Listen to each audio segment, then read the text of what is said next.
Hey! Salut tout le monde! J'espère que ça va bien. Donc, aujourd'hui, j'ai un super vidéo pour vous. Donc, 5 conseils en 5 minutes pour perdre 5 livres d'ici la fin du mois. Donc, pour les personnes qui ne me connaissent pas, je m'appelle Nora Benassène, je suis kinésiologue, ostéopathe, naturothérapeute. Bref, je me spécialise en entraînement de la femme et en santé pelvienne. Et aujourd'hui, je vais vous parler justement de conseils rapides que vous pouvez mettre dès aujourd'hui, que vous pouvez implanter dans votre vie dès aujourd'hui pour avoir des résultats. Donc, le premier conseil que j'ai à vous donner, c'est keep it simple. Donc, arrête de te pitcher partout et d'essayer plein de choses qui finalement ne marcheront pas. Puis surtout, arrête de vouloir en faire trop. Donc, trouve-toi 5 non négociables que tu es capable de faire et surtout de maintenir tes engagements face à toi-même. Trop souvent, je vois des gens se dire hey, écoute, je vais aller faire du CrossFit 7 fois par semaine, comme tu t'es jamais entraîné. Donc, commence doucement, puis commence par des affaires simples, des non négociables. Dans le programme des Wonder Woman, donc vraiment mon programme transformationnel pour la femme, il y a une partie où ce que c'est des pas quotidiens. Donc, les femmes commencent là où elles sont présentement, puis on augmente les pas pour se rendre entre 7 et 10 000. Donc, c'est une façon vraiment facile de rajouter la dépense énergétique dans ta journée sans venir hypothéquer ton corps. Donc, deuxième chose que j'ai à dire, c'est la nutrition. La nutrition, c'est le nerf de la guerre. Donc, you cannot outwork a bad diet, you cannot outwork your fork, dis-les comme tu veux. Donc, peu importe ce que tu fais, tu peux t'entraîner comme une déchaînée. Si tu ne checkes pas ton alimentation, c'est facile de manger plus de calories que tu en dépenses. Et c'est facile même de prendre du poids, même si tu penses que tu fais tout. Hein? Donc, regarde vraiment au niveau de ta nutrition. La première chose, c'est ça que j'ai à dire. Et deuxième chose, volet à travers la nutrition, c'est la planification. Donc, il faut planifier tes repas d'avance.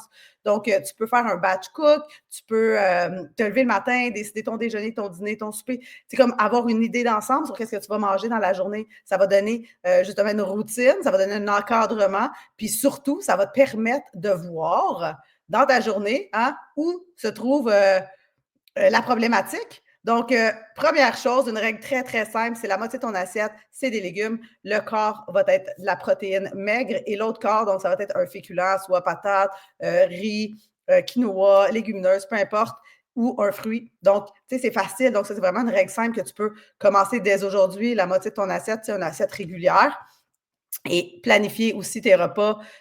Prends le temps d'écrire un journal alimentaire juste pour voir, tu sais, comme écrire à chaque fois que tu manges quelque chose, à chaque fois que tu bois quelque chose, prends note. Hein, plus qu'on a d'informations, plus que c'est facile par la suite de venir ajuster. Et c'est ça le problème, c'est que les gens, ah, je mange pas beaucoup. Puis là, c'est drôle, hein, à un moment donné, ils se rendent compte que, ouf, ils mangent plus que qu'est-ce qu'ils pensaient.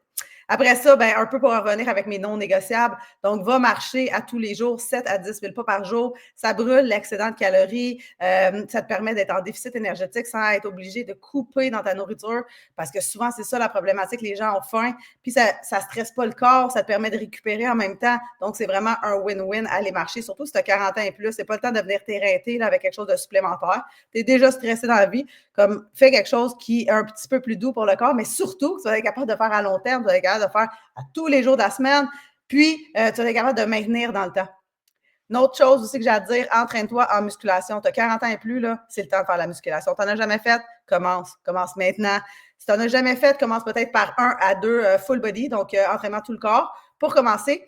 Donc, juste pour justement prendre cette habitude-là, puis ça peut, c'est pas besoin d'être très, très long, là. Ça peut être 1 à 2 fois 15 minutes, 1 à 2 fois 10 minutes, c'est mieux que zéro. Hein? Puis si déjà tu t'entraînes, peut-être regarder ton programme d'entraînement, puis vraiment focuser sur la musculation. Donc, c'est la chose la plus payante, surtout si tu as 40 ans et plus, parce que comme je disais, quand on vieillit, les gens ont l'impression que leur métabolisme ralentisse, mais on perd de la masse musculaire et moins on a de muscles, plus on a l'impression que notre métabolisme ralentit.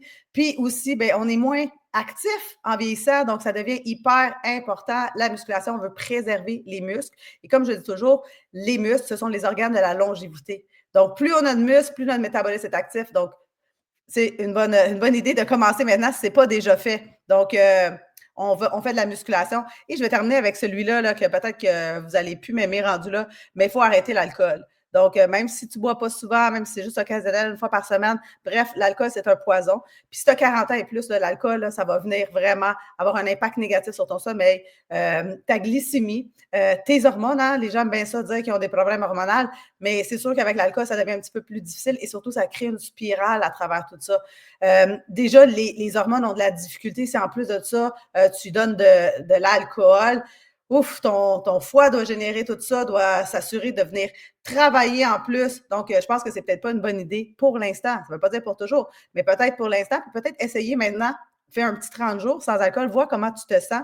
Parce que souvent, là, moi, ce que j'ai remarqué, c'est que c'est souvent le domino qui va venir impacter les autres dominos. Donc, en coupant l'alcool, ben, les femmes, ils dorment mieux. Les femmes sont capables de plus gérer leur glycémie. Les femmes, ils ont récupéré. Donc, tout va ensemble après, puis c'est vraiment plus facile. Donc, c'est ça que j'avais à vous dire aujourd'hui, mes 5 conseils en 5 minutes 39, justement pour que vous commenciez dès maintenant à voir à pouvoir avoir des résultats. Puis si vous avez des questions, des commentaires, des suggestions, n'oubliez pas de les mettre en commentaire. Et si ce n'est pas déjà fait, je t'invite à t'abonner à ma chaîne. Donc, abonne-toi à ma chaîne.